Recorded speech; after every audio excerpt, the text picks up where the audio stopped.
మాకున్నది ఒకే ఇల్లు సార్, మిగతా ఏమీ ఆస్తులు లేవు. ఆ ఒక్క ఇల్లు కోసమే మేమిద్దరం కష్టపడుతున్నాము. మేము ఐటీ జాబ్ వాళ్ళం, మాకు ఎప్పుడు ఉద్యోగాలు ఉంటాయో తెలియదు, ఎప్పుడు వెళ్తాయో కూడా తెలియదు, ఎప్పుడు రిసెషన్ వస్తుందో తెలియదు. కానీ ఏదో ఒక ఇల్లు ఉంటే మా పిల్లలకి మా ఫ్యూచర్ కి బాగుంటుందని నేను వచ్చింది. మీ ఇల్లు కాదు, మీ ఇల్లు పూజ చేస్తామంటే మేము ఎక్కడ వెళ్ళాలి? మాకు ఏ 2 BHK వద్దు సార్, ఏమీ వద్దు. మాకు ఇక్కడ ఆఫీసెస్ దగ్గర, స్కూల్స్ దగ్గర పిల్లలు సేఫ్ గా ఉన్నాము.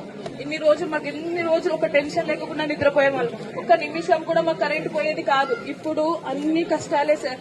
9 months నుంచి చాలా కష్టపడుతున్నాం సార్. నిద్రపోవాలంటే భయం వేస్తుంది, లారీ సౌండ్ వస్తే భయం వేస్తుంది. పిల్లలు ఎగ్జామ్స్ ఉన్నాయి, హాఫ్ ఇయర్లీ ఎగ్జామ్ జరుగుతుంది. మా పిల్లలకి ఎలా చదివించుకోవాలో మా కాన్సన్ట్రేషన్ ఇవ్వలేకపోతున్నాం సార్. ఇక వంట చేయలేకపోతున్నాము. హస్బెండ్స్ కాన్సన్ట్రేట్ చేసి జాబ్స్ చేయలేకపోతున్నారు. ఆఫీస్కి వెళ్తే ఇంటి దగ్గర వచ్చి ఎవరు మార్క్ వేస్తారో, ఎవరు వచ్చి కూలగొడతారో, చాలా టెన్షన్ గా ఉంది సార్. ప్లీజ్ మా హౌసెస్ ని కాపాడండి సార్.